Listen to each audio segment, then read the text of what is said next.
예, 강의 시작하겠습니다. 벌써 또 한 해가 지났네요. 제가 지금 이 실전 대비 강의에 대해서는 1회부터 4회까지 변호사 시험 출제 기출문제 풀이 강의를 진행을 했었고, 작년에 5회 기출문제 풀이와 그 해에 지난 그 변호사 시험 때 출제 예상 가능한 예상 쟁점들에 대해서 강의를 진행을 했습니다. 이번에는 뭐 당연히 지난 변호사 시험, 6회 변호사 시험에 나왔던 기출문제 한번 풀어봐야겠죠. 그 문제 풀이하고 이제 다음 변호사 시험 때 찍히는 것으로 보이는 출제가 될 것으로 보이는 문제에 대해서 몇 가지 쟁점들만 언급을 하고 1회 강의로 끝을 내도록 하겠습니다. 작년 강의 같은 경우에는 2회 강의로 진행을 했는데 일단 그 지난번 작년 강의 때 그러니까 5회 변호사 시험 그 기출문제 풀이하는 그 강의 중간에 그 출제 예상 쟁점에 대해서 이미 상당 부분 정리를 했기 때문에 이번에도 꼭 또 똑같이 그 정리를 할 필요는 없을 것 같아요. 그래서 1회 강의로 마무리를 지으려고 하니까 잘 들어두시기 바라겠습니다. 그리고 이번에 처음 변호사 시험 보시는 분이라고 한다면 제 과거 작년하고 재작년에 녹화해놨던 그 강의를 들으시면 도움이 될 거예요. 그럼 진행하도록 하겠습니다. 일단 봅시다. 이제 시험 몇 개월 안 남았죠. 2개월 정도 남았다고 보면 되는 건데 지금 상황에서는 이 선택 과목 시험 점수를 고득점 맞겠다는 생각으로 접근하시는 건 바람직하지 않아요. 시험은 중심이 되는 그 세 가지 과목, 민사법, 형사법, 공법에서 고득점을 맞아서 합격을 하고 선택법은 방어를 하는 게 옳습니다. 제가 비록 선택법 강의를 하고 있기는 합니다만 선택법에서 많은 시간을 소요를 하면서 다른 공법, 민사법, 형사법 학습량을 줄이는 거는 좀 절대 권해드리지 않아요. 그러니까 이 특허법에 대해서는 특허법과 저작권법 결국 이 두 가지 법이죠. 이 법에 대해서 기본적인 내용만 충실히 익혀서 디펜스를 할 수 있게 그렇게 공부를 진행하면 되겠습니다. 아울러서 물론 1회부터 5회까지 변호사 시험에서도 그런 게 느껴졌지만 6회 변호사 시험을 확인을 하면서 또 느낀 것은 역시 이 지적재산권법은 기본에서 벗어나지 않는다. 기본만 알고 있으면 절대 꽈락 맞지 않는 시험이다라는 걸 다시 한번 느꼈습니다. 왜 그러냐면 이 시험 문제에 나와 있는 상당 부분의 내용이 여러분들이 답안을 작성할 때 법조문만 베껴서 써도 충분히 좋은 점수를 맞을 수 있는 그런 문제를 내고 있어요. 뭐 전에도 말씀드렸습니다만 뭐 지적재산권법 출제하시는 교수님들이 전략적으로 그런 방법을 선택을 할 수도 있고 아울러서 지적재산권법이라고 하는 게 사실 법조문 떠나서 뭐 나올 수 있는 쟁점이 그렇게 많지는 않습니다. 실제로 변리사 시험의 그 기출 문제를 본다고 하더라도 대부분 법조문의 내용을 알고 있으면 충분히 해결을 할 수 있는 수준의 문제가 나와요. 그래서 역시 이번 시험에도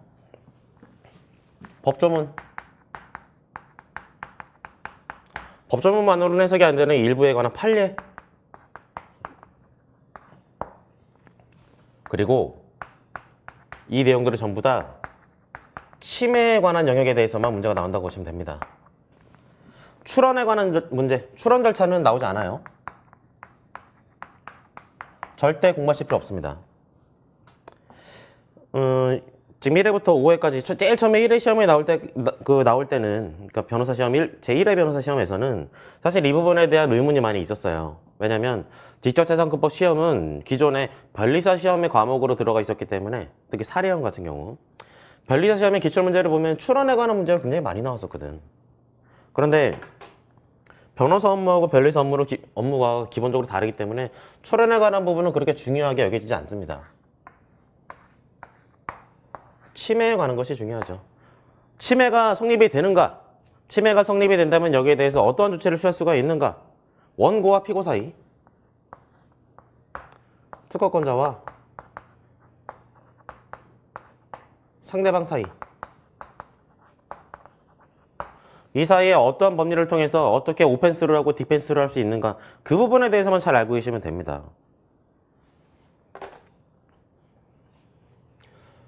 민사적, 형사적 조치. 상대방은 역시 민사적, 형사적인 조치를 할 건 없겠죠. 그 이외에 이 침해를 주장할 때 있어서의 그 항변 사유들. 민사적 조치라기보다는 이것도 역시 항변이라고 봐야겠네요. 민사적인 조치, 형사적인 조치에 대해서 어떠한 항변을 제기할 수 있는가. 결국 이 프레임 안에 모든 게 다 들어가 있다는 겁니다. 여기에 대해서 오늘 상세하게 설명드리지는 않겠습니다. 과거 이제 강의에 이 내용 매번 다시 강의할 때마다 상당한 내용으로 이 강의를 녹화를 해뒀기 때문에 여러분들 그 강의 들으시면 될 거예요. 이걸 또다시 설명을 하는 거는 여러분들 이거 어차피 인터넷 강의로 들을 건데 시간 낭비일 것 같아서 더 이상 하지는 않겠습니다. 자, 이런 내용을 보시고 이 지적자산관법 기본 강의에 대해서는 제가 전에 녹화를 해뒀던 지적자산관법 기본 강의나 아니면 심화 강의 이 강의들을 들으시면 충분히 다 이해를 할 수가 있으니까 그렇게 공부를 하시고 아울러서 방금 말씀드렸다시피 법 조문과 판례 그 이상 나오지 않는다. 거기까지만 공부하시면 된다라고 하는 겁니다. 물론 기본적으로 이 내용을 이해하기 위해서는 교과서를 보셔야겠지만 교과서의 내용을 그대로 막 달달달 외우실 필요는 없다라는 거예요. 내용을 이해했고 법조문은 여러분들한테 주어지지 않습니까? 그 법조문에 따라서 이해를 한 내용을 그 답안지에 기술하시면 충분히 디펜스 할 수 있다. 아시겠죠? 자, 그러면 육회 변호사 시험 문제를 한번 보겠습니다. 제 1문에 특허법이 나와 있죠. 읽어볼게요. 답은 2012년 12월 3일부터 구성요소 A 플러스 B가 특징부로 되어 있는 전기밥솥 X를 생산하고 있다. 생산하고 있다고 하고 있죠. 여기 앞에 나와 있는 구성요소 A 플러스 B 이런 거에다 네모 한번 쳐주는 거예요. 그 다음 전기밥솥 X 어떤 그 기술에 대해서 X라는 그 문장으로 그 단어로 표현을 하고 있죠. 그 다음 을은 구성요소 A'이 특징부로 되어 있는 전기밥솥 Y를 발명하여 그에 관하여 2013년 2월 1일 특허 출원을 하였는데 위 출원은 2014년 8월 1일 무렵 출원 공개되었고 2015년 3월 23일 특허권이 설정 등록되었다. 이때 구성요소 A와 A'은 전기밥솥 분야에서 통상의 기술자라면 단순한 설계 변경을 통하여 상호 치환할 수 있는 정도의 것이라 가정한다. 벌써 이제 문제 방향성이 다 나오고 있죠. 그 후 을은 위 특허권을 기초로 2016년 3월 24일 무렵 병에게 실시권을 허락했다. 자, 이런 문제를 볼 때 여러분들 제일 처음에 시간 테이블, 타임 테이블을 그려주셔야 돼요. 시간의 흐름을 보겠습니다. 이렇게 쭉 줄을 그어보는 거예요. 왜냐면 개개의 시점을 지금 문제에서 설문에서 구분하고 있죠. 문제에서 문제 사실관계에서 구분을 하고 있기 때문에 당연히 그 날짜들은 의미가 있는 날짜들인 거예요. 2012년 12월 3일 갑이라는 사람이 A 플러스 B로 특징되는 발명 X를 실시하고 있었습니다. 실시. 아직 특허 출원을 하거나 특허권을 받지는 않았어요. 근데 을은 구성요소가 A'으로 특징부로 되어 있는 전기밥솥 Y를 발명하여 2013년 2월 1일 A'을 출원했다는 겁니다.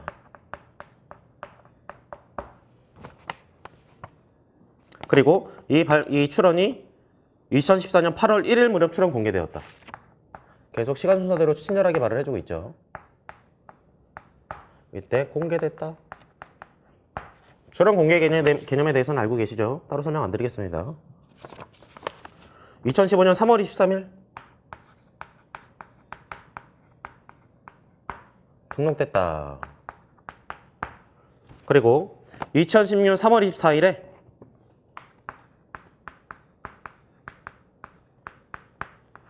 병에게 실시권 설정을 했다. 이건 을이죠. 자, 갑과 을과 병, 배우는 이 세 사람이 등장합니다. 발명은 A 플러스 B와 A가 등장을 하죠.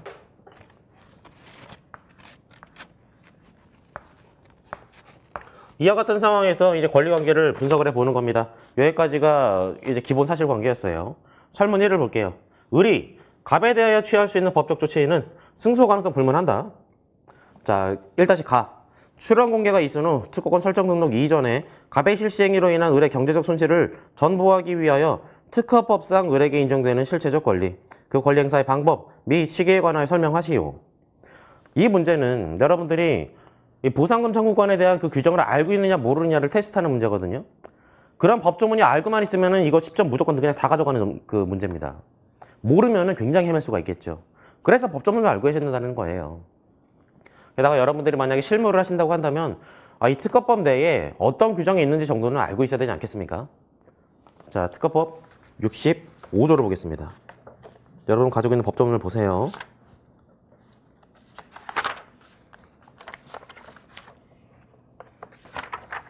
(65조) 출원 공개의 효과. 자, 출원 공개를 지금 보여줬죠. 보상금 청구권은 출원 공개일이 중요합니다. 그래서 사실 이 문제에서도 출원 공개일이 언젠지를 적시를 해뒀던 거예요. 제1항 특허 출원인은 출원 공개가 있은 후 그 특허 출원 발명을 업으로서 실시한 자에게 특허 출원된 발명임을 서면으로 경고할 수 있다. 경고할 수 있는 권리를 부여를 한 거죠. 사실 근데 경고할 수 있는 권리라고 하는 걸 굳이 법적으로 규정을 할 필요는 없습니다. 누구나 다 자유로운 일반적 행동 자유권에 의해서 경고를 할 수가 있겠죠. 하지 말라고. 그걸 꼭 법조문에 그 규정이 있는 경우에 한해서만 경고를 할 수 있는 건 아닙니다. 다만 이렇게 말을 한 건 경고한 것에 대한 2차적인 법적 효과가 있기 때문이에요. 제2항 특허 출원인은 제1항에 따른 경고를 받거나 지금 경고에 대한 그 내용이 요건으로 들어왔죠.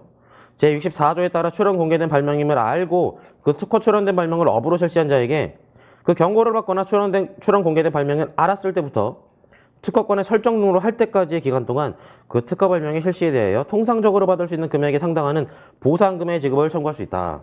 여기서 바로 이 권리가 규정이 되어 있죠. 출원 공개되었을 때 출원 공개되었다는 사실을 서면으로 경고할 수 있다고 그랬었죠. 일단 근데 출원 경고를 하고 보상금 청구권 여부가 문제되기 위해서는 일단 등록되어 있는 이 특허, 이게 지금 등록됐죠. 이 A'이라고 하는 이 특허가 특허권의 권리 범위 내에 이 A 플러스 B가 속하고 있다는 게 전제가 돼야겠죠. 왜냐하면 보상금 청구권이라고 하는 건 애초에 특허 침해를 전제로 한 권리니까요. 적어도 권리 범위 내에 속한다는 걸 전제로 이야기를 하고 있는 겁니다. 애초에 이게 A'이 아니라 발명이 C였다. 당연히 그런 보상금 청구권 여부 자체가 문제가 안 됩니다. 우리 구성요소 완비의 원칙에 따라서 구성요소가 전부 다 포함된 경우에 대해서만 특허 침해가 성립이 된다는 거 다 알고 있죠. 그런 것 내용들을 일단 전제로 하는 겁니다. 자, 보상금 청구권이 뭐냐? 특허권이 언제부터 발생을 하죠? 특허권은 우리 특허법에 따르면 특허권 설정 등록일로부터 발생을 합니다. 권리가 발생하는 시기는 여기예요.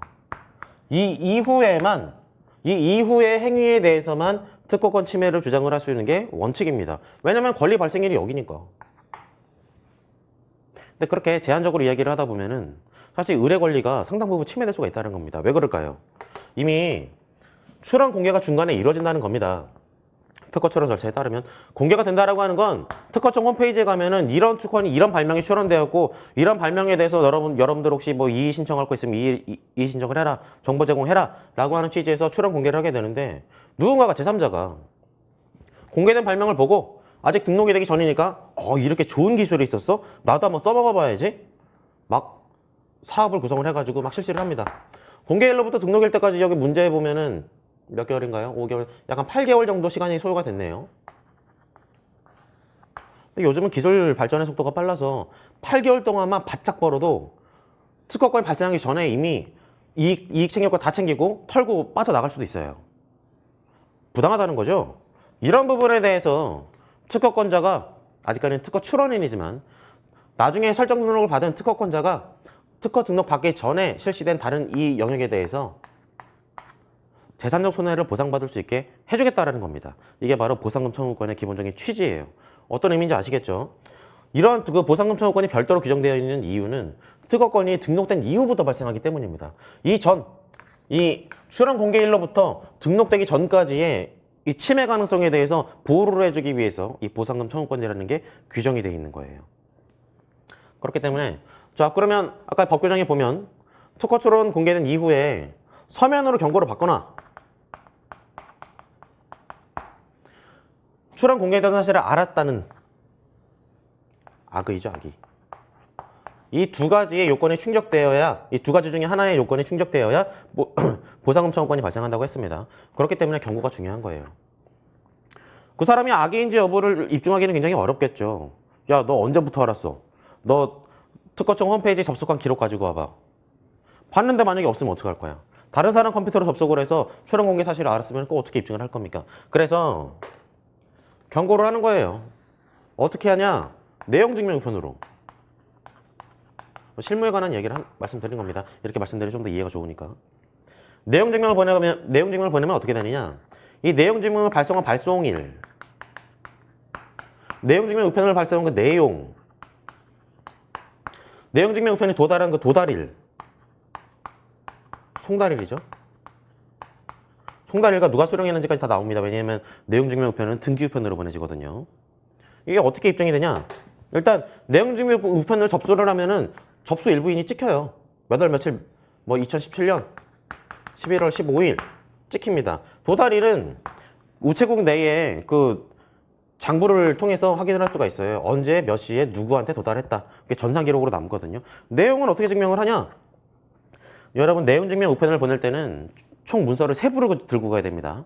하나는 원본을 내가 가지고 올 거, 다른 하나는 상대방한테 송달할 거, 나머지 하나는 우체국에 보관할 거. 보관용이 있어요. 당연히 동일한 문서여야겠죠. 여러분들이 내용증명 우편 보낼게요 라고 해서 우체국에 창구에 가시면은 담당 그 직원이 그 문서 3개가 동일한지 여부를 확인을 해요. 그래서 하나는 보관을 시키고 나머지 2개는 하나는 내가 가지고 오고 하나는 상대방한테 송달을 한다는 겁니다. 그러면 나중에 혹시나 나는 그런 내용 받지 못했는데 네가 내용증명 우편 보내기는 했지만 거기에는 출원 공개와 뭐 어떤 그 서면 경고에 관한 내용이 아니라 뭐 빌려준 돈 갚으라는 내용이었어 라고 항변을 할 수가 없다는 거죠. 왜냐하면 그 우체국 내에 보관용 함부가 있기 때문에 이 보관용으로 보관용으로 들어가 있는 그 문서를 보면은 실제로 어떤 내용으로 전송을 했는지가 송달을 했는지가 확인이 된다는 거예요. 입증이 된다는 거죠. 그렇기 때문에 서면 경고를 하는 게 굉장히 중요합니다. 왜 서면 경고를 해야 되고 서면 경고가 어떤 의미인지 이제 아시겠죠? 좀 더 읽어볼게요. 제3항 제2항에 따른 청구권은 그 특허 출원의 발명에 대한 특허권이 설정 등록된 후에만 행사할 수 있다. 당연하겠죠. 아까도 말씀드렸죠. 보상금 청구권이라고 하는 건 이미 설정 등록된 권리가 설정 등록되기 전, 출원 공개된 이후와 설정 등록되기 전 이 사이에 있었던 그 권리의 공백을 회복시켜주기 위해서 인정되는 권리이기 때문에 당연히 논리적인 전제로서는 등록이 돼야 돼요. 특허 요건을 모두 다 충족을 시키고 적어도 권리가 발생이 된 이후에만 그걸 행사할 수가 있다는 겁니다. 그러면 어떻게 되느냐? 절차적으로 볼게요. 만약에 이 특허권자가 이 을이라는 사람이 2014년 8월 1일에 출원 공개가 되는데 2015년 1월 1일에 이즈음에 이 사람이 지금 실시하고 있다는 사실을 알았다. 그러면 2015년 1월 1일 날 서면 경고하고 나서 바로 보상금 청구권이라는 걸 행사할 수 있겠는가? 그렇지 않다는 겁니다. 적어도 등록된 이후에만 2015년 1월 1일부터 2015년 3월 23일까지 실시했던 그 부분에 대해서 보상금을 청구할 수 있다는 거예요. 좀 더 프랙티컬하게 볼까요? 2015년 1월 1일에 을이라는 사람이 이 내용을 알고 이 사람이 지금 내가 출원 공개된 발명을 실시하고 있다는 사실을 알고 나서 경고를 했을 때 2015년 1월 1일 날 소장을 제출할 수는 없다는 이야기입니다. 지금 원고 적격이 없어요. 아직 이 권리를 행사할 수 있는 시기가 아니라는 겁니다. 권리를 행사할 수 있는 시기는 2015년 3월 23일 이후예요. 그러면 2015년 3월 24일에 권리를 행사를 하는 겁니다. 다시 말해 소장을 제출하는 거예요. 다만 이때 행사하는 권리는 지금 이 부분, 내가 서면 경고한 때로부터 이 특허권이 설정 등록된 데 이 기간까지의 실시료 상당액에 대해서 보상금 청구를 한다는 겁니다. 당연히 그럼 청구 원인은 특허법 65조 제2항에 의한 권리겠죠. 보상금 청구권. 어떤 내용인지 아시겠죠? 항상 법률을 공부를 하실 때는 프랙티컬하게 보셔야 돼요.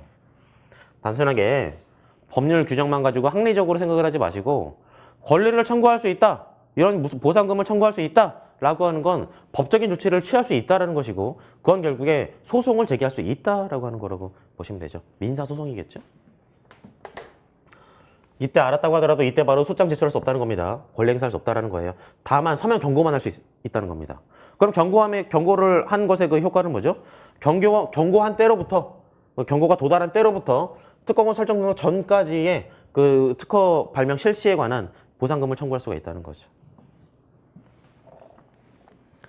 4항 제2항에 따른 청구권 행사는 특허권 행사에 영향을 미치지 아니한다. 당연한 거죠.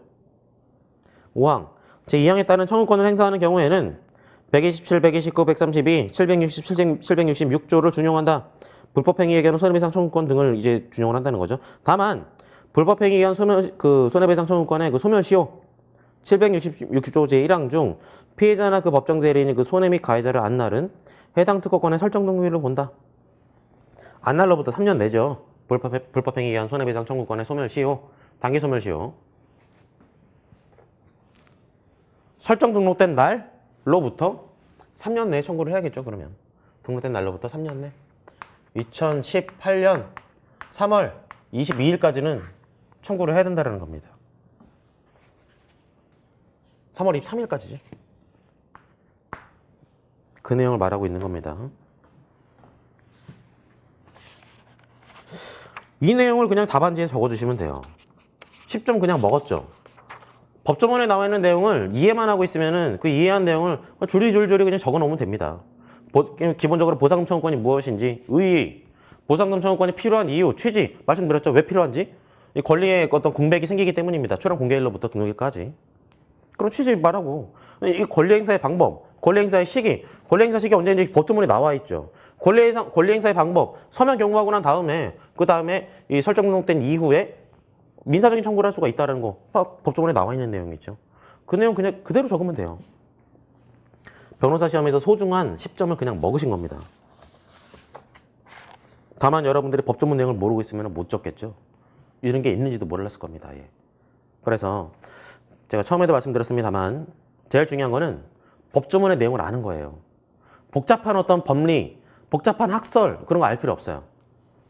실무도 마찬가지입니다. 실무에서 제가 다른 강의에서도 말씀드렸는데 소장이나 준비서면 제출하면서 이런 학설이 있다라고 내용 적어가지고 법원에 제출하면은 웃어요. 상대방 변호사님도 웃고 판사님도 웃습니다. 그런 학설이 있을 수가 있겠지. 그렇지만 이 사건에서 반영이 될 만한 가치가 있는지 여부는 전혀 관계가 없는 내용이죠. 사법 해석이라고 하는 것은 법원이 내리는 거예요. 법률의 규정은 국회가 만들고요. 그 국회가 만든 법을 해석을 하는 것은 헌법상 인정이 된 헌법상 권한이 부여된 사법기관이 해석을 하는 겁니다. 서울대학교 법과대학교는 교수님이 해석하는 게 아니에요. 물론 그런 학설들을 반영을 해서 대법원의 판례가 바뀔 수는 있겠죠. 대법원의 판례가 바뀐다고 하는 것은 법률에 대한 해석론이 바뀐다는 거예요. 그렇다면 중요한 거는 결국에 이 권한을 가지고 해석을 한 사법 해석, 다시 말해서 대법원 판례가 중요한 것이지 누군가의 학설이 중요한 건 아니에요. 이야기가 길어졌는데 법조문과 그 주요한 대법원 판례 그 외에는 딱히 공부하실 필요도 없습니다. 대신에 법조문의 내용은 적어도 1조부터 마지막 조까지 어떤 내용이 있는지 정도는 알고 계셔야 돼요. 알고 있으면 당장 그 법조문의 위치가 어딘지는 기억이 안 나도 이거 법조문 다입해서 몇 개나 됩니까? 실효적인 법률 규정 다입하면 한 100개 정도도 안 돼요. 이렇게 뒤지다 보면 언젠가 나온다는 겁니다. 시험장에서도. 그래서 이렇게 쉽게 가져가시라 점수 하는 겁니다. 설문 1-4를 볼게요. 특허권 설정 등록 이후에 갑의 실시행위에 대하여 의리 취할 수 있는 민형사적 구제 수단을 약술하시오. 와, 이것도 또 먹은 거죠, 그냥. 자, 방금 특허권 설정 등록 이전의 실시행위에 대한 우리가 그 권리 행사를 이야기를 했습니다. 특허권 설정 등록 이후에 침해 행위에 대한 권리 구제 수단. 이거 모르십니까? 당연히 다 아시죠. 이 갑이라는 사람이 계속해서 설정 등록 이후에도 실시를 하고 있다. 당연히 민사적, 형사적 구제 방법을 행사할 수가 있겠죠. 이것도 역시 여러분들한테 점수 얘따 먹으라고 교수님들이 점수를 먹으라고 준 문제라고 보시면 돼요. 앞으로 다른 과목 선택하지 말고 지적재산권법 선택해라이 하면서 쉽게 먹으라고 준 거죠. 민사적, 형사적.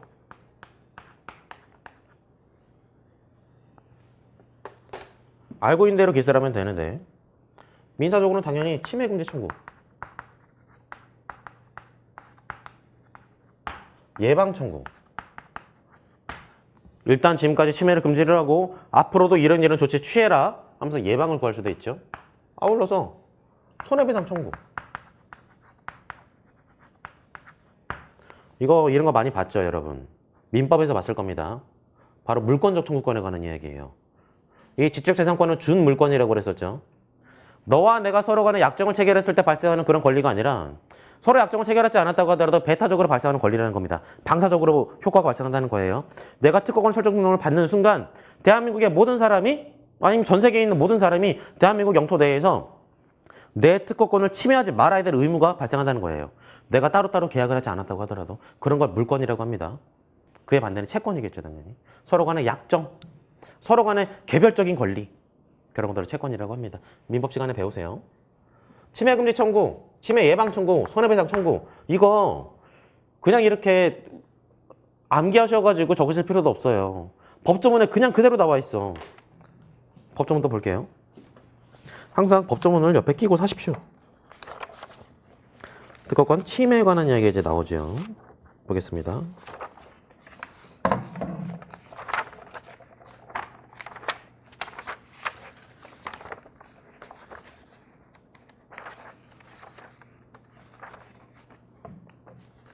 제6장에 나와 있죠. 특허권자의 보호. 저도 지금 이거 법조문 이렇게 찾아봤죠, 지금. 법조문 몇 조인지 외워가지고 쓰지 않습니다. 여러분도 그러실 필요 없어요. 대충 이게 특허 침해에 관한 문제구나, 특허권의 보호에 관한 문제구나 라고 하면 그냥 6장, 이거 이쯤에 있을지 하면서 찾아보시면 돼요. 시험장에서 찾아보시면 됩니다. 자, 126조 볼게요. 권리 침해에 대한 금지 청구권. 제1항. 특허권자 또는 전형실시권자는 자기의 권리를 침해한 자 또는 침해할 우려가 있는 자에 대하여 그 침해 금지 또는 예방을 청구할 수 있다. 법조문장에 그대로 나와 있죠. 이것도 역시 법조문을 베껴 쓰시면 10점 그냥 가져가시는 겁니다. 먹으시는 거예요. 제2항. 특허권자 또는 전형실시권자가 제1항에 따른 청구를 할 때에는 침해 행위를 조성한 물건, 그 물건의 폐기, 침해 행위에 제공된 설비의 제거, 그 밖에 침해 예방에 필요한 행위를 함께 청구할 수 있다. 물건적 청구권에 대해서 법률 규정이 이야기를 하고 있는 겁니다. 왜 이렇게 법률에 명확하게 세부적으로 규정을 하고 있느냐? 준물권이기 때문이죠. 물권 하면 바로 따라 나오는 게 뭐죠? 물권 법정주의.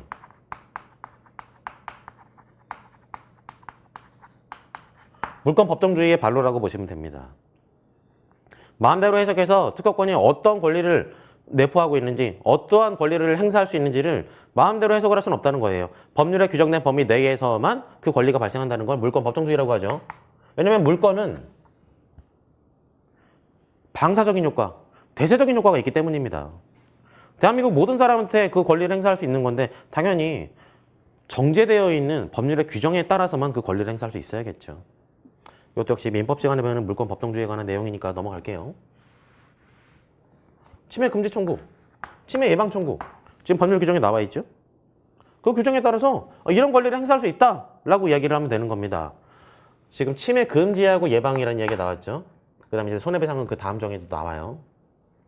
침해 금지 청구하고 침해 예방 청구는 이걸 어떻게 실시를 할 수 있을까요? 침해 금지를 청구할 수 있다, 침해 예방을 청구할 수 있다라고 이야기를 하는데 이걸 어떻게 구현할 수 있을까요? 실무적으로.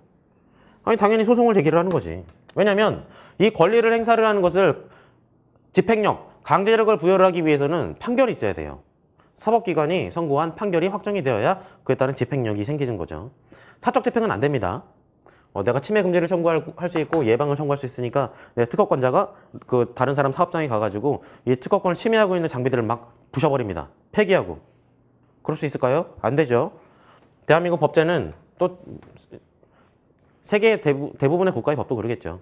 사적 집행을 금지하고 있어요. 아주 긴급한 상황이나 그런 걸 제외하고는. 공적 집행에 의해서만 이 권리를 행사할 수 있습니다. 당연히 그럼 소송을 제기를 하는 거죠. 소송 중에 어떤 소송? 민사소송.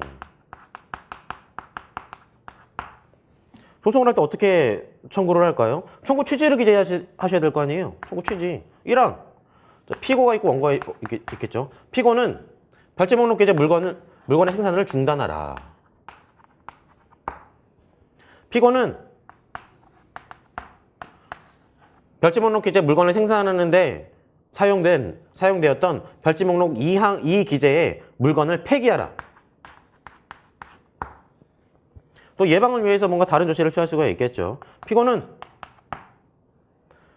이를테면 그 특허를 침해하기 위해서는 어떤 지역에 반드시 들어가 있어야 된다. 어떤 산업단지 내에 들어가 있어야 된다고 한다면 어디서 퇴거하라 라고 하는 구체적인 이 어떤 명령들을 청구 취지에 기재를 해서 상대방한테 소를 제기하는 겁니다. 이게 민사 본안소송이죠. 그런데 본안소송하는데 시간이 오래 걸린다고 그랬죠. 이거 심리하다가 이미 3년 정도 지나가 버리면, 판결 선고된 기 전까지 3년 정도 지나가 버리면 그 사이에 이 침해자는 전부 다 이걸로 이 특허 침해로 인해서 얻을 수 있는 이익을 전부 다 수령을 하고 해외로 도망가 버릴 수도 있어요. 그럼 특허권자는 결과적으로 손해보는 거죠. 그렇기 때문에 신속하게 이러한 권리들을 실현시키기 위해서 보전 처분을 할 수가 있죠. 보전 소송.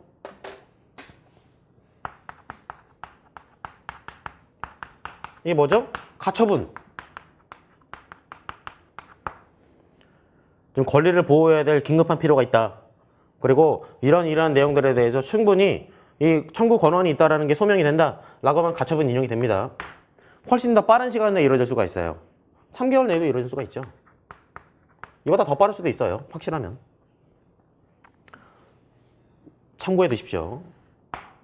이 민사 본안소송과 보전소송을 통해서 권리를 실현시킬 수가 있다. 다만 그 권리를 실현시킬 때의 청구 권한은 이런 것들이라는 거죠. 청구 권한을 기재를 할 때, 어떠한 그 권한에 의해서 내가 이런 그 소를 제기하는지를 그 진술을 할 때 바로 이 특허법 126조를 기재를 하시면 되는 겁니다. 그 다음 127조 침해로 보는 행위, 요 간접 침해에 관한 내용이죠. 지금 이 문제에서는 중심되는 어떤 그 내용은 아닙니다만 여러분 당연히 알고 계셔야 돼요. 간접 침해에 관한 내용은 항상 출제 가능한 문제입니다. 간접 침해, 균등론, 뭐 구속요소 완배의 원칙, 이거는 예년 시험에 나왔다고 하더라도 충분히 또 나올 수 있는 그 쟁점이라고 보시면 돼요. 항상 머릿속에 숙지를 해두고 계십시오. 그 다음 128조 손해액의 추정, 이게 바로 손해배상 청구에 관한 내용이죠. 특허권자 또는 전유실질권자는 고의나 과실로 자신의 특허권 또는 전유실질권을 침해한 자에 대하여 그 침해에 의하여 자기가 입은 손해배상을 청구하는 경우 그 권리를 침해한 자가 그 침해 행위를 하게 한 물건을 양도하였을 때에는 그 물건의 양도 수량에 특허권자 또는 전유실질권자가 그 침해 행위가 없었다면 판매할 수 있었던 물건의 단위 수량당 이익액을 곱한 금액을 특허권자 또는 전유실질권자가 입은 손해액으로 할 수 있다. 손해액의 추정에 관한 규정입니다. 손해배상에 대해서 이야기를 하고 있죠. 이 손해배상 청구할 수 있는 권한은 무엇일까요? 법적 근거. 지금 침해금지 청구와 예방 청구는 126조에 나와 있습니다. 손해배상에 관한 것, 이건 민법 750조예요. 불법행위죠. 특허법이 이 특허권 침해 행위자에 대해서 손해배상 청구를 할 수 있다는 어떤 명시적인 규정을 두고 있지 않기 때문에 법적 근거를 굳이 따지자면은 이 손해배상 청구권의 법적인 근거는 특허법이 아니라 민법이라고 보셔야 됩니다. 민법 750조. 민법 750조에 따르면 어떤 요건이 필요하죠? 조금만 지울게요.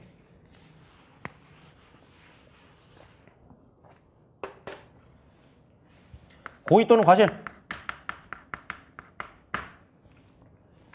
위협행위, 인과관계,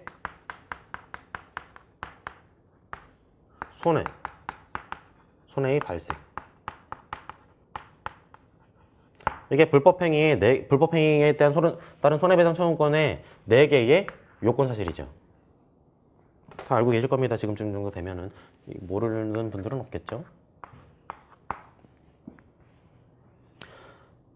저는 개인적으로 의료소송을 좀 많이 진행을 하는 편인데 의료소송에서 주로 문제가 되는 건 과실과 인과관계예요. 수술을 하다가 과실이 있었다는 것까지는 인정이 되는데 그 과실이 없었다고 하더라도 그렇게 환자가 사망할 수밖에 없는 상황이었다. 그럼 인과관계가 부정이 돼요. 그럼 전체적으로 불법행위에 관한 손해배상 청구권이 성립이 되지가 않죠. 발생하지 않는다는 겁니다. 이 4개의 요건이 전부 다 인정이 돼야 되는 거예요.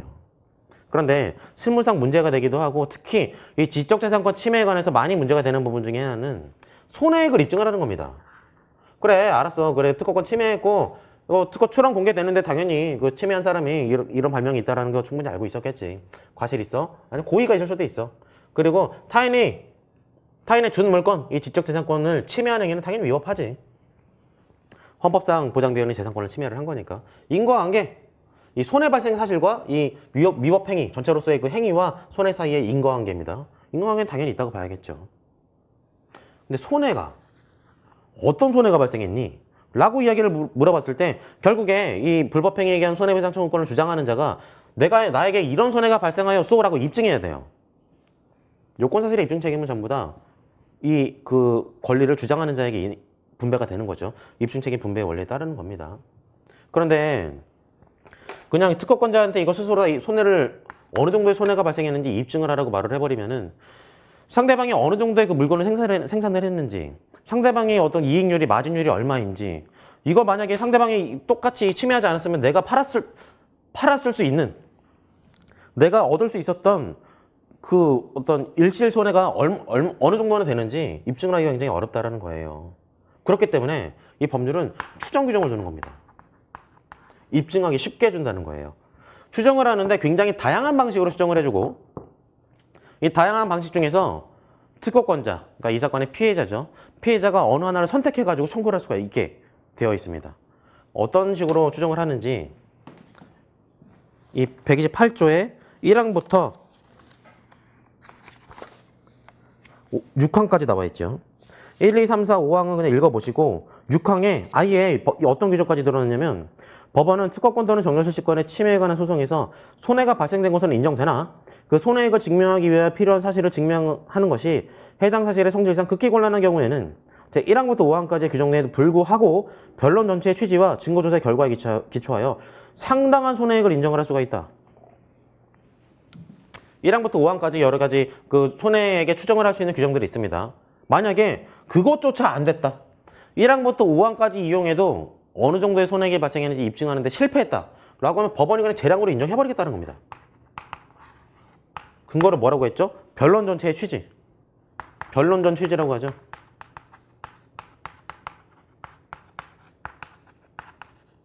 변론 전체의 취지라는 게 뭐죠? 딱히 뭐라고 입증할 수는 없는데, 딱히 뭐라고 설명할 수는 없는데, 그런 사실이 있다고 인정되는 경우, 그런 사실이 있다고 직감되는 경우, 판사 마음대로 판단하겠다는 겁니다. 결론적으로는 그래요. 아, 손해가 발생한 걸로 보이기는 한데 뭐라 설명할 방법이 없네. 그런 상황일 때 변론 전체의 취지라는 말을 써요. 당연히 판사님이 판결문 쓰면서 야, 이 손해가 발생한 거, 이 정도 손해가 발생한 걸로 보이는데 뭐라 설명할 방법은 없습니다. 내가 이거를 입증할 수는 없습니다. 그 어떤 법적인 근거는 없습니다. 라고 말을 할 수는 없겠죠. 그렇기 때문에 판사님들은 그 법관들이 판결문을 쓸 때 변론 전체의 취지에 따르면 이 정도의 손해가 발생한 것으로 인정이 된다 라고 뭉뚱그려가지고 표현을 하는 거예요. 그런 것까지도 허용을 해주겠다는 겁니다. 왜냐하면 그만큼 지적재산권 침해가 발생했을 때 그 손해액을 입증을 하는 게 곤란하기 때문이에요. 이 내용 답안지에다 그냥 작성하시면 됩니다. 이것도 역시 그냥 먹은 거예요. 여러분이 이제 20점 먹었죠. 자, 지금 설문 2항으로 들어가 보겠습니다. 갑이 을에 대하여 취할 수 있는 법적 조치 또는 항변. 지금 갑이죠. 지금 그 어떤 침해 주장을 받은 사람이 어떻게 디펜스를 할 수 있는가에 관한 이야기라는 겁니다. 설문 1은 어떻게 오펜스를 할 수 있느냐에 관한 문제였고, 디펜스에 대해서 생각을 해보죠. 2-가 갑이 을을 상대로 특허 무효 심판을 청구하는 경우에 특허 무효 사유 중 위 사안에서 문제될 수 있는 특허 요건에 대하여 검토하시오. 신규성과 진보성이라고 아예 적어놨어요. 신규성과 진보성에 대해서 말씀을 하시면 되는 겁니다. 발명이 뭐죠? 특허 발명은 A-예요. A'. 실시 발명, 대상 발명이라고 하죠. 이 대상 발명은 A+B예요. 구성요소 완비의 원칙. 구성요소 완비의 원칙 말고 다시 말씀드릴게요. 신규성과 진보성. 자, A+B를 갑이 이전부터 실시하고 있었죠. A도 공지되어 있었고 B도 공지되어 있었다는 겁니다. 물론 A와 완전히 동일하지는 않아요. A'이니까. 자, 2013년 2월 1일 날 출원한 이 A- 발명은 신규성이 있나요? A'는 A를 통해서 쉽게 그 고안할 수 있는, 당업자에 의해서 쉽게 고안될 수 있는 그런 발명입니다. 신규성이라고 봤을 땐 완전히 동일하다고 보기는 어려워요. 신규성 여부는 동일성 기준으로 판단합니다. 유사하다고 하더라도 충분히 새로운 발명을 A-를 생각할 수 있다고 하더라도 신규성이 있다고 보기는 어려워요. 왜냐하면 동일하지는 않기 때문에. 그러나 진보성에 대해서는 이미 A와 B가 전부 다 공지되어 있는 상태에서 A', 당업자가 용이하게 발명할 수 있는 내용이라고 이미 그 사실관계에 나와 있죠. 그렇다면 진보성 결여되어 있다는 거예요. 신규성은 있지만 진보성은 없습니다. 이건 신규성의 판단 기준이 과연 어떤 기준으로 판단을 하는 것인가. A+B가 공지되어 있고 A-를 출원했다고 해서 A-가 신규성이 결여되어 있다고 보기는 어렵다는 걸 물어보는 거라고 보시면 돼요. 그렇지만 진보성이 없습니다. 왜냐면 이미 공지되어 있는 A와 A-는 서로 유사하고 당업자가 용이하게 생각해낼 수 있는 발명이기 때문이에요. 그렇게 이해하시면 되겠고. 2-4. 을이 갑을 상대로 제기한 특허 침해 청구의 소에서 갑이 특허 무효를 주장할 수 있는지 여부를 논하시오. 이거 무효의 항변이죠. 맨날 나오는 내용입니다. 또 설명을 하기는 시간이 아깝기는 하지만 그래도 중요한 내용이니까 다시 한번 설명드릴게요. 자, 갑이 있고 을이 있습니다. 을이 갑에게 특허 침해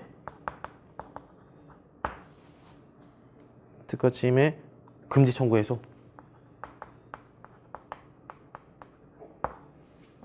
소를 제기를 했습니다.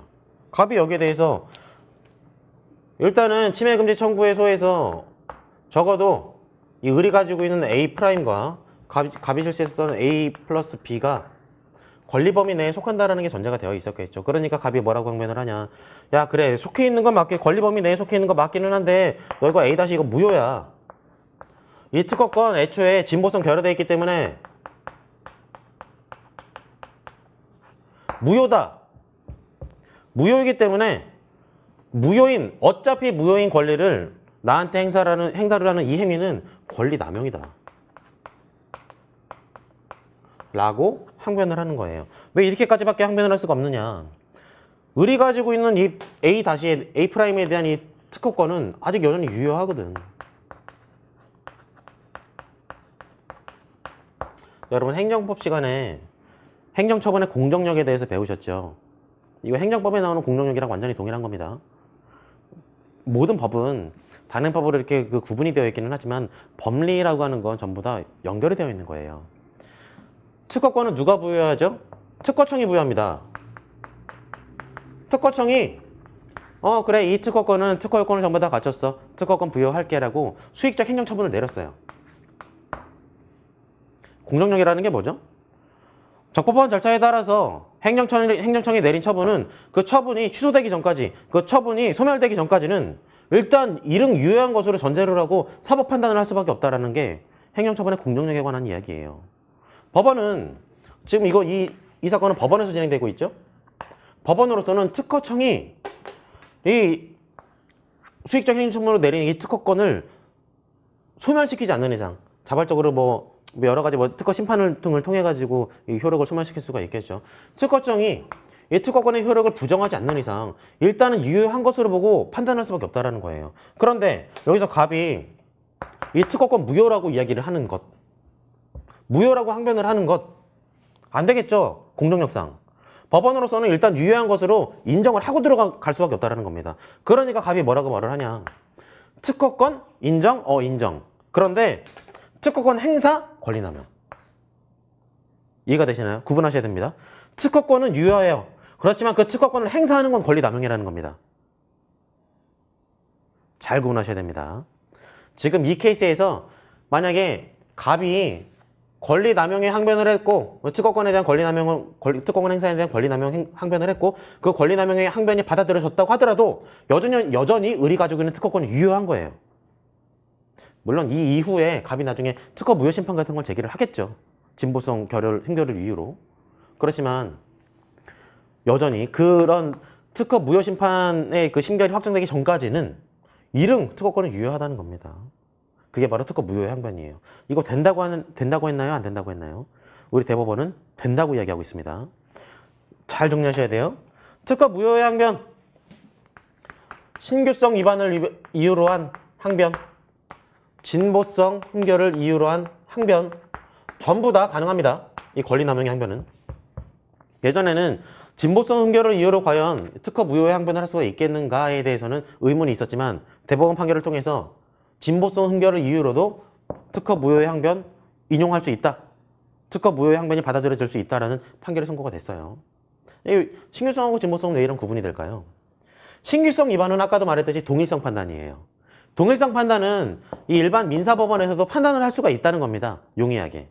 그런데 진보성 판단이라고 하는 건 기존에 공지되어 있던 발명하고 지금 특허 등록을 받은 발명하고 당업자, 그 기술이 속하는 분야에서 통상의 지식을 가진 자가 용이하게 실시할 수 있는지 여부를 별도로 판단을 해줘야 돼요. A하고 같은지 여부를 판단하는 거는 신규성 여부를 판단하는 건 쉽지만 A하고 A-가 서로 진보성 있는 여부를 판단을 하는 건 훨씬 더 그 심리의 무게감이 더 크다는 거죠. 더 어렵다는 거예요. 그래서 과연 민사법원에서 이렇게 침해금지 청구를 심리하고 있는 일반 민사법원에서 진보성이 흥결된 것까지도 조사를 해서 증거조사를 해서 이 권리남용의 항변을 받아들일 것인가에 대해서 예전에는 의문이 있었다는 거죠. 그렇지만 이제는 됩니다. 꼭 기억을 해두세요. 신규성 흥결과 진보성 흥결 모두 권리남용 항변의 근거 사유가 될 수가 있습니다. 그러니까 당연히 이 케이스에서도 항변할 수 있겠죠. A' 특허 등록됐지만 특허 효력 인정, 특허권 인정? 인정. 그런데 너 그 권리를 행사하는 것 권리남용. 그러니까 이 권리에 대한 의리 청구한 이 침해금지 청구를 기각해 주십시오. 왜냐면 그 침해금지 청구권의 그 청구 원인이 권리남용이기 때문에 그 권리를 남용한 것이기 때문에 안 된다라고 항변을 한다는 겁니다. 당연히 그러니까 2-나의 답변은 특허 부여를 주장할 수 있다라고 하면 되는 거죠. 그걸 이렇게 풀어서 설명해 주시면 됩니다. 2-4. 의리 갑을 상대로 제기한 특허권 침해에 기한 손해배상 청구에 소해서 갑이 의뢰 특허 출원 이전에 이미 관련 기술을 실시하고 있었다는 점에서 갑이 항변 사유로 주장할 수 있는 법정 실시권에 대하여 설명하시오. 야, 이것도 답을 그냥 줬죠. 항변할 수 있는 법정 실시권이 뭔지를 기술하라고 하는 겁니다. 그러면 여러분들은 특허법에 나와 있는 법정 실시권 파트를 그냥 보시면 돼요. 아예 이 내용을 모르고 있다고 하더라도 시험장에서 법조문만 보면은 이걸 답을 뽑아낼 수가 있습니다. 자, 법정 실시권 파트로 넘어가 볼게요. 104조 특허법 104조를 보겠습니다. 무효심판 청구 등록 전에 실시에 의한 통상실시권. 통상실시권이라는 건 기본적으로 라이센싱을 말을 하는 거죠. 라이센싱은 원래 서로 간의 상호 간의 계약에 의해서 발생되는 채권 같은 거예요. 그렇지만 서로 간의 계약을 체결하지 않았다고 하더라도 이런 법률의 규정에 의해서 그 채권이 발생할 수 있다는 겁니다. 우리 민법에서 말하는 법정 채권인 거예요. 계약에 의한 채권이 아니라 법정 채권. 근데 그 법정 채권의 내용이 뭐냐? 통상실시권이라는 거죠. 이 법률의 규정에 나와 있는 요건을 충족을 하면 당연히 그 통상실시권이 발생하는 것으로 본다라고 하는 규정인 겁니다. 104조 볼게요. 103조군요. 선사용에 의한 통상실시권. 특허 출원 시에 그 특허 출원의 발명의 내용을 알지 못하고 그 발명을 하거나 그 발명을 한 사람으로부터 알게 되어 국내에서 그 발명의 실시 사업을 하거나 이를 준비하고 있는 자는 그 실시하거나 준비하고 있는 발명 및 사업 목적의 범위 내에서 그 특허 출원의 발명의 특허권에 대하여 통상실시권을 가진다. 그냥 이 법률 규정만 그대로 써도 여기 나와 있는 배점의 10점 중에 5점은 그냥 먹고 들어가는 겁니다. 정말이에요. 자, 보겠습니다. 선사용에 의한 통상실시권. 뭐냐? 갑이 지금 이 사람은 을이 2013년 2월 1일 날 이 특허 출원을 했는데 이 사람은 그 전부터 내가 다른 발명이 있다는 걸 알지 못하고 직접 특허 출원은 안 했지만 이거를 생산하고 실시하고 있었다는 겁니다. 그런데 오히려 그 전에 누군가가 실시하고 있었음에도 불구하고 그 나중에 무언가를 출원한 사람이 특허 등록을 받아가지고 권리를 행사를 해요. 너 생산하지 마. 너 생산 설비다 문다 폐기해. 라고 말을 했을 때 갑이 물론 특허 등록을 받지 않은 부분에 대해서는 어쩔 수가 없다. 미안, I'm sorry지만 이미 생산하고 있었던 부분에 대해서는 보호를 해줘야 될 필요가 있습니다. 왜냐하면 특허법이라고 하는 건 산업발전에 기여하기 위한 목적으로 제정을 한 것인데 오히려 이 나중에 출원돼가지고 등록된 이 특허권자 때문에 먼저 이 발명을 실시하고 있었던 사람들의 이 권익이 침해되는 건 특허법의 근본적인 취지에 반하기 때문이에요. 그래서 물론 지금 이 상황에서는 의뢰 이 특허권이 무효가 될 사유가 있기는 하지만 그 전에도 이미 실시권이 있는 걸로 봐서 특허권자의 권리 행사를 제한하겠다는 거예요. 실시권이라고 하는 건 특허권자의 권리 행사를 제한하는 거죠. 우리 권리 행사를 해도 갑이 나 특허법 103조에 의해서 선사용권 가지고 있는데 여기서 우리 권리 행사를 할 때 갑이 아까 말했던 권리남용 이외에도 야, 나 선사용권 있어. 선사용권이라고 아니? 특허법 103조에 나와 있는 법정실시권이고 우리가 서로 계약 같은 거 체결하지 않아도 당연히 이런 권리가 발생한 걸로 간주되는 거야. 아니, 그 발생한 거야. 선사용권이. 그러니까 네 청구 기각 라고 항변을 한다는 거죠. 어떤 내용인지 아시겠죠? 법조문 내용만 그냥 그대로 기술하시면 됩니다. 됐고. 자, 3-가. 병의 법적 지위에 관련하여 아래 문제에 답하시오. 이제야 드디어 병이 나오죠. 지금까지는 갑과 을에 관한 내용이었고 실시권자인 병에 관한 내용을 물어보는 겁니다. 3-가와 나는 사실상 약술 문제예요. 이거 사례형 문제 아닙니다.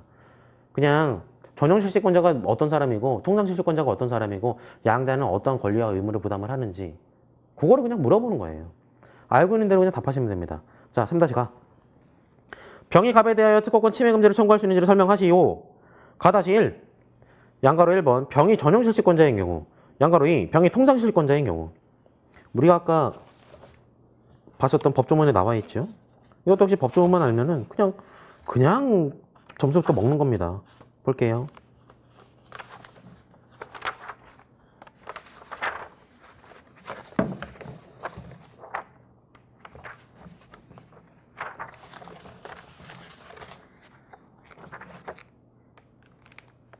특허권자의 보호에 관한 내용을 보시면 되죠.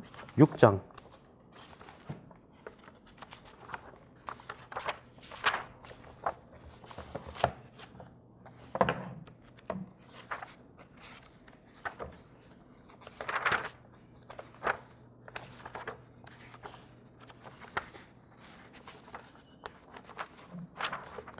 (126조) 126조 1항에 뭐라고 되어 있죠? 특허권자 또는 전형실시권자는 자기의 권리를 침해한 자 또는 침해할 우려가 있는 자에 대하여 그 침해 금지 또는 예방을 청구할 수 있다. 법조문에 그냥 나와 있죠. 특허권자하고 전형실시권자는 둘 다 특허를 침해한 자에 대해서 침해 금지와 예방을 청구할 수 있다라고 법조문에 그냥 문장으로 기재가 돼 있어요. 답하시면 돼요. 그냥 그렇게. 다만 그냥 문장만 적으시면 안 되고 그 근거가 되는 법적 근거, 이 법 조항을 적시를 해주시는 게 가장 좋겠죠. 병이 전형실시권자인 경우 여기에 대한 답은 특허법 제126조 제1항에 의해서 할 수 있다. 끝. 답입니다. 그게. 통상실시권자인 경우 당연히 안 되겠죠. 통상실시권은 라이센싱이에요. 채권입니다. 채권.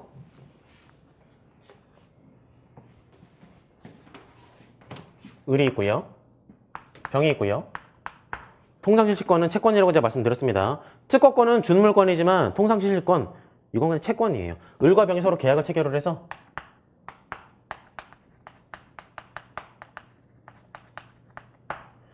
을이 나 특허권자로서 권리가 있는데 네가 내 특허 발명을 실시를 해도 내가 뭐라고 하지 않을게. 어찌 보면은 권리 행사하지 않을게 라고 하는 라이센싱인 겁니다. 일종의 허락인 거죠. 그래서 이런 것들을 허락에 의한 통상실시권이라고 이야기를 해요. 그런데 병은 어떻게 보면 소극적인 권리만 가지고 있는 겁니다. 을이 혹시라도 야, 너 내 특허 발명 실시하지 마 라고 할 때 나는 너한테 통상실시권 가지고 있으니까 너 그런 이야기 하면 안 돼 라고 을에 대해서만 행사할 수 있는 권리인 겁니다. 근데 제3자 정이라는 사람이 이 특허권을 침해하고 있습니다. 을은 당연히 특허권자니까 침해 금지를 청구할 수가 있겠죠. 을이 가지고 있는 이 특허권은 대세적인 효력을 가지고 있으니까 대한민국 모든 사람한테 행사를 할 수 있는 권리입니다.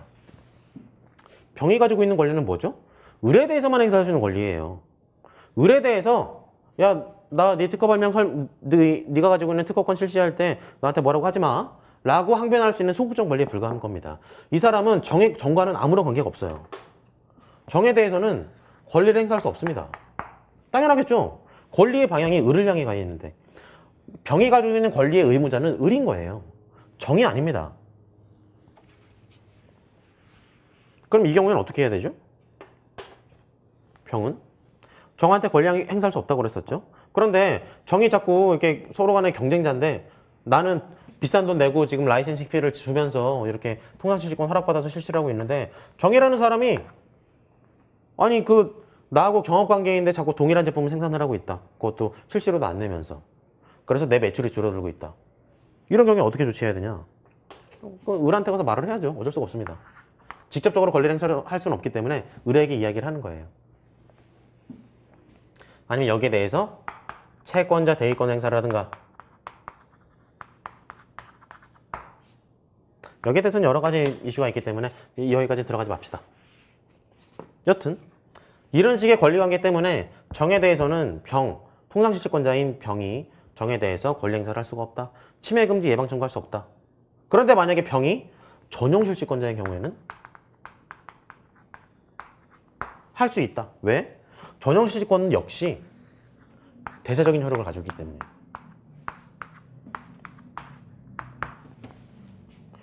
지금 이 그물망에 정도 당연히 걸려 들어가겠죠. 대체적인 효력을 가지고 있으니까. 또 우리 특허법이 126조가 이렇게 말을 하고 있죠. 전용시시권자는 침해 금지 또는 예방을 청구할 수 있다고. 이런 차이가 있는 겁니다. 정확히 이해를 해두세요. 다음 3-4.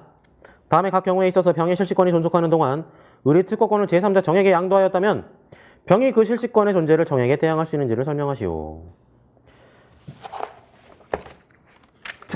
이 특허권 양도에 따른 대항 요건에 관한 이야기를 하고 있는 겁니다. 법조문 볼게요. 너무 당연한 이야기인데 여기서 법조문을 모르면 약간 당혹스러워할 수가 있어요. 근데 뭐 이 정도는 다 알고 있을 거라고 봅니다. 자,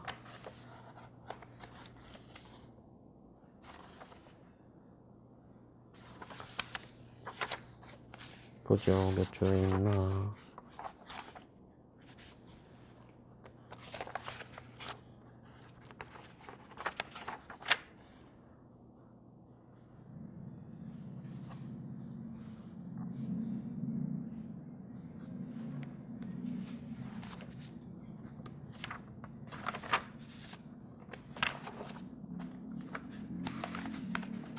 (118조에) 있네요.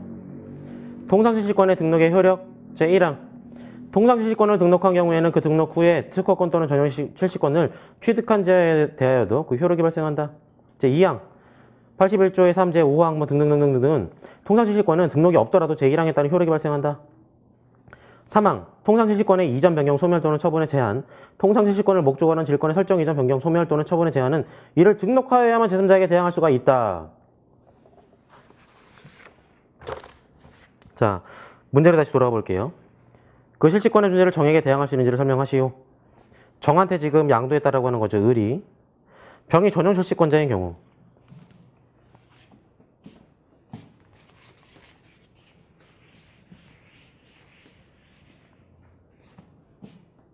의리 특허권을 가지고 있는데 병이 있고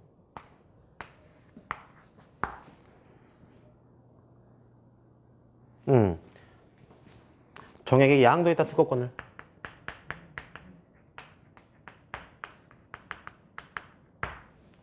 병은 만약에 전용실시권자라고 해보죠.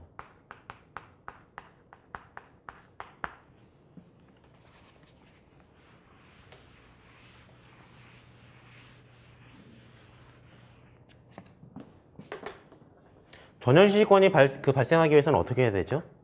등록을 해야 됩니다. 아까도 말씀드렸죠. 물권 법정주의. 등록하지 않으면 애초에 전용실시권의 효력을 주장을 할 수가 없어요. 왜냐하면 발생하지 않았기 때문에. 등록은 어디다가 했죠? 특허 등록 원부에다가 합니다.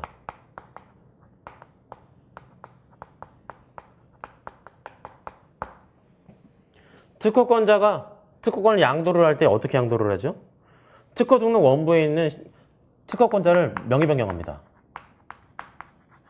이제 명의 변경이라기보다는 양도에 대한 등록을 하는 거죠. 그럼 이 특허권을 양도를 할 때 그 특허권에 대한 등록 원부, 그 원부에는 뭐가 기재가 되어 있죠? 이 종이라고 해보죠. 특허 등록 원부. 여기 특허권자 누구? 발명의 명칭 뭐, 등록번호 뭐, 그 다음 전용실시권자 누구? 왜 그러죠? 전용실시권은 등록을 했을 때만 효력이 발생합니다. 애초에 정이 이 특허권을 양도받을 때 등록 원부에 전용실시권자가 기재되어 있는 상태로 양도를 받는 거예요.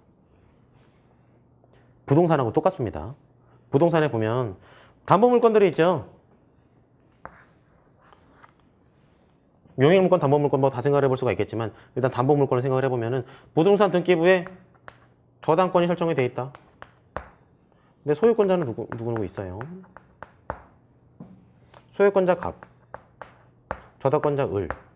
그런데 이 갑이 병한테 토지를 양도합니다. 그럼 소유권자 변경에 관한 등기가 생겨요. 병이 이 소유권을 가져갑니다. 그런데 이 사람은 어떻게 되는 거죠? 이 저당권은? 저당권 따라가요. 물건에 따라가는 겁니다. 물건에 대한 담보권이기 때문에. 당연히 전용실시권도 특허권을 양도를 할 때 따라가는 거예요. 우리 법이 그렇게 규정을 하고 있습니다. 따라서 전형실질권자, 만약에 병이 전형실질권자의 경우에는 정한테 이 특허권을 양도했다고 하더라도 당연히 전형실질권의 효력이 유지되는 거예요. 이렇게 논리적으로 이해를 하시면 됩니다. 근데 병이 만약에 통장실질권자였다.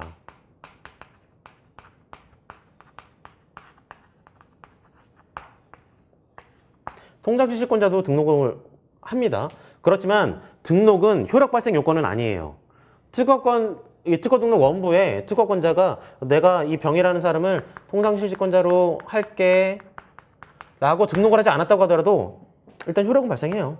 왜냐면 이건 계약이기 때문에. 서로 간의 계약에 의한 통장실질권이기 때문에 당연히 이 등록 원부에 기재를 해야 되는 건 아닙니다. 그런데 기재하지 않은 상태에서 특허권이 양도됐다. 그럼 이 정이라는 사람은 이런 통장실질권자가 있는지 없는지 알기 어렵겠죠. 그렇지 않을까요? 이 을이라는 사람이 애초에 특허권을 양도를 할 때 모든 공개를 오픈시키고 야 내가 지금 라이센싱을 내가 한 사람들이 A, B, C 이렇게 3명이 있어. 그래서 그럼에도 불구하고 너 내 특허권 가져갈래? 그럼 특허권의 대가는 얼마야? 라고 계약 금액을 산정을 해가지고 양도를 하면 나이스하겠지만 그렇지 않은 경우도 있을 수가 있단 말이죠. 통장실질권자가 많으면 많을수록 특허권의 가치는 떨어집니다. 그렇겠죠, 당연히. 뭐 물론 경우에 따라서는 통장실질권자가 많다는 것 자체가 그만큼 이 기술의 가치를 담보하기 때문에 그 가치가 높아진다고 볼 수도 있겠지만 일단 통장실질권자가 많으면 그만큼 어떤 용익물권자가 많은 상태라고 보시면 돼요. 임차인들이 많은 거죠. 그런 상태에서 만약에 을이 통장실질권자가 누군지를 등록을 해놓지 않았는데 그 상태에서 특허권을 양도를 했다. 그래서 정이 이제 특허 발명을 실시하려고 하는데 아니 저기 광주 어디에서 내 발명하고 똑같은 기술을 사용하고 있는 누군가가 있었다라는 겁니다. 그 사람에 대해서 권리 행사를 하니 이 사람이 갑자기 이야기를 하는 거예요. 야, 나 을한테 라이센싱 받았어. 나 실시로 지금 계속해서 지급하고 있고 그러니까 나는 정당한 권리자니까 너 그런 말 하지 마. 라고 항변할 수가 있는 거죠. 그러면 정 억울하겠죠. 나는 이런 사람이 있는지 모르고 특허권 그 가격을 다 지불을 하고 특허권 양도를 받았는데 갑자기 어떤 사람이 뭐 뜬금없이 튀어나와가지고 내가 라이센싱 받았으니까 나한테 권리 행사하지 마시오라고 얘기를 하는 것. 이럴 때 바로 필요한 게 대항 요건입니다. 법률에 뭐라고 말을 하냐? 통장실질권자가 통장실질권을 등록했을 경우에는 이 특허권을 양도받은 이 사람한테 양수인한테 대항할 수 있다고 얘기를 해요. 다시 말해 항변할 수 있다는 거죠. 정에 대해서 항변할 수 있다는 겁니다. 그런데 반대로 실시권이 등록이 되어 있지 않으면 항변하지 못하겠죠. 이 경우에는 을과 병 사이에, 통장실질권자 병 사이에 별도의 어떤 구상에 관한 문제가 발생을 할 겁니다.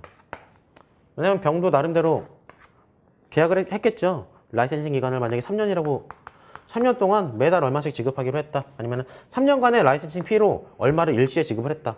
근데 2년 만에 을이 정한테 특허권을 양도를 했고 때마침 자기 그 통장실질권이 특허 등록 원부에 등록이 안 돼 있어서 정에게 대항할 수 없는 상황이 발생했다. 그럼 어떻게 되는 거죠? 을이 계약 위반한 거죠. 이 둘 사이의 계약이. 정은 병에게 특허권을 행사를 해서 그 실시행위를 중단시킬 수가 있고 그러나 병은 을에게 구상을 할 수 있게 되는 겁니다. 그런 관계, 그런 플로우에 의해서 이 권리관계가 설정이 되고 변경이 된다고 보시면 될 거예요. 자, 이 내용 이제 특허법이 끝났는데 내용 보면은 굉장히 심플한 내용들을 법적인 근거에 의해서 정확히 알고 있는지를 물어보는 문제들이 많습니다. 다음 시험에도 이렇게 나올 거예요. 7회 변호사 시험도 분명히 이렇게 나올 겁니다. 침해에 관한 문제가 나올 거고 그 이외에 특허법의 법조문을 정확하게 알고 있는지에 관한 문제가 나올 거기 때문에 공고드리기로는 특허법을 적어도 3번은 정독을 해보세요. 정독. 아니 이거를 뭐 법리적으로 분석을 하고 이 법 규정의 연역, 아니면 법 규정의 취지 그런 거 다 볼 필요도 없고 특허법을 1절부터 끝까지 출원 절차에 관한 부분만 빼고 특허권과 통장실시권 이런 권리의 발생 명령 소멸, 권리의 침해에 대한 구제 이 부분만 3번만 정독을 하세요. 뭐 사람마다 속도가 다르긴 하겠지만 제가 볼 때는 이틀, 3일이면 3번 정독할 수 있습니다. 그러면 여러분들이 특허법에 대한 인사이트가 확 넓어질 거예요. 그래서 그렇게 대응을 하시면 되고 다음 시간에는 저작권법에 대한 그 기출문제 풀어보고 마지막 시간에는 최종적으로 출제 예상 쟁점에 대해서 설명드리고 마치도록 하겠습니다. 잠깐 쉴게요.